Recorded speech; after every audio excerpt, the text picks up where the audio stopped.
m'appelle Jean-Pierre Martin, j'ai un passé d'oncologue médical pendant presque 40 ans. J'ai été longtemps engagé à la Fondation Apicil et je suis maintenant engagé à la Ligue contre le cancer. Je suis le président du comité du Rhône de la Ligue contre le cancer. Si vous trouvez un soignant qui n'est pas concerné par la douleur, vous me le présentez parce que tout le monde est confronté à la douleur. Et quand on fait le choix de devenir soignant, il faut savoir qu'on embarque avec nous la douleur et que quand on choisit d'être soignant et qu'on choisit d'être oncologue, ce que j'avais décidé d'être, on embarque avec soi le problème de la douleur, le problème du cancer, mais aussi le problème de la douleur et le problème de la mort. Moi, je fais partie d'une génération un peu charnière, c'est-à-dire qu'on a assisté à des progrès extraordinaires dans la médecine, et notamment, il y a eu un mouvement autour du patient qui s'est construit dans les 2 dernières décennies du XXe siècle et les 2 qui viennent de passer. Alors, on entend de temps en temps dire les médecins, heureusement, les médecins se sont mis à s'intéresser à la douleur. Et c'est à la limite un peu injurieux pour toute une génération de médecins qui faisaient ce qu'ils pouvaient avec ce qu'ils avaient. On a eu une période charnière où à la fois on s'est mis à s'occuper plus du patient dans son environnement, dans sa globalité, et puis il y a eu surtout des progrès considérables dans le domaine des traitements de la douleur. Moi j'ai connu l'époque où la morphine était diabolisée. C'était compliqué pour prescrire la morphine, et elle n'existait que forme de sirop par voie orale ou d'injection. On a eu des progrès, bon, il y a eu les pompes, il y a eu etc. Aujourd'hui, où on fête les 20 ans de la Fondation Apicil, je ne peux pas rappeler, comme président de la Ligue engagée dans la Ligue contre le cancer, qu'il y a 25 ans, la Ligue a organisé les premiers états généraux des malades du cancer, où on a réuni à Paris, dans le salle à la Défense, 2000 personnes, dont des patients qui sont venus exprimer leur vécu de la maladie, vécu qui était... Bon. Et heureusement, là, il y a une leçon à tirer de cette histoire, c'est qu'on a fait ces états généraux. Le bilan, M. Kouchner, qui était à ce moment-là ministre de la Santé, a dit « les malades ont pris la parole ». D'accord ? Donc c'était le premier point, les malades ont pris la parole. Et ils ont pris la parole pour dire que c'était pas terrible. Et heureusement, il y a eu un lobbying tout à fait important. J'étais moi dans le groupe des cancérologues qui faisaient ce lobbying, avec des amis un peu de tout le territoire. Ce lobbying est passé par Madame Chirac, puis Monsieur Chirac, qui inaugurait son 2e mandat. Et là, il y a eu la création de l'Institut national du cancer, des plans cancer, etc. Et donc, les objectifs, comment faire en sorte que les gens soient, entre guillemets, soignés de façon optimale, c'est-à-dire que tous les moyens qui doivent être mis à leur disposition le soient. Effectivement, sont apparus les équipes de soins palliatifs, les équipes de soins de la douleur, les CLUD, enfin, vous voyez, il y a tout un mouvement qui a accompagné la Fondation. Mais c'est un mouvement qui est social, médical, politique, et qui a fait pour le bien. Je veux dire que le bilan est globalement extrêmement positif.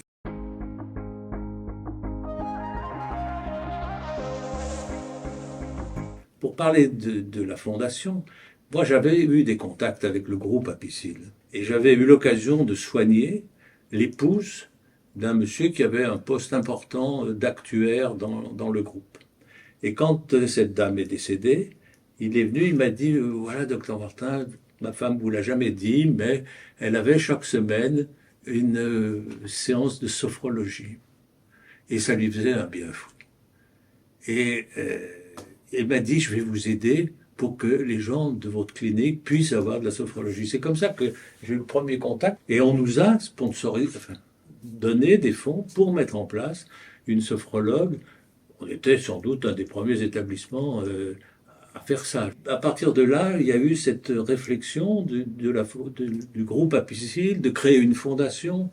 La douleur de l'enfant, ça a été un appel à projet, les douleurs en gériatrie, le milieu psychiatrique, le soutien des actions. Voilà. Et la douleur est le point commun entre toutes ces réflexions, avec douleur, souffrance, enfin voilà.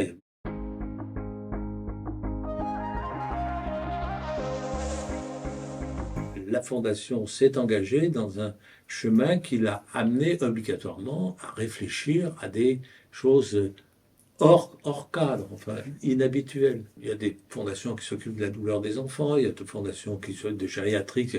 D'ailleurs, il y a des interférences qui se sont faites entre la fondation et les sociétés savantes et les autres organismes qui s'occupent, entre guillemets, du même sujet. Et je crois qu'il est très important de savoir qu'une société fonctionne quand les gens sont dans des couloirs qui sont ouverts.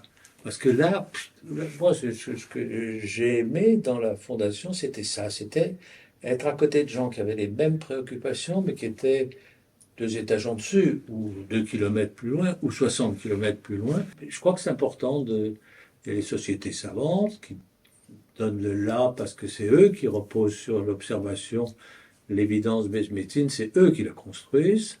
Et puis il y a les gens qui sont moteurs, qui sont un peu dans le lobbying. La Fondation Apicil, c'est un peu lobbying autour de la douleur. Parler des niches, des zones non explorées.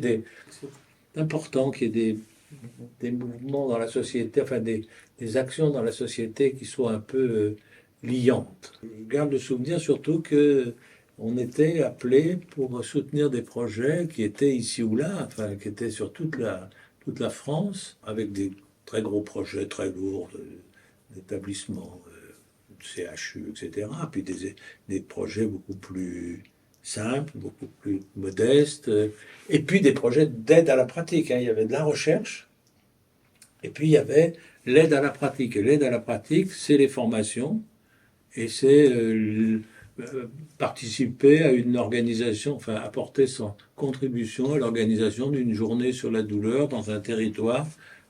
Moi, je trouvais que ça, c'était le côté territoire, et puis le côté zone grise, mal explorée. On part de la situation d'origine, il y a 20 ans, l'évolution qui se passe autour du malade, autour des traitements, etc. Et donc, la Fondation a été une fidèle accompagnatrice de toutes ces évolutions.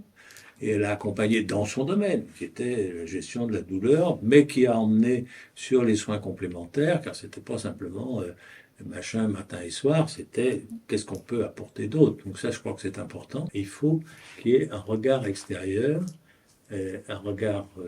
extérieur mais concerné. On est des gens qui regardent et qui vivent sur le terrain et qui soulèvent des problèmes. Et on a besoin d'endroits pour échanger. Et je crois que vraiment, ça, c'est tout à fait important.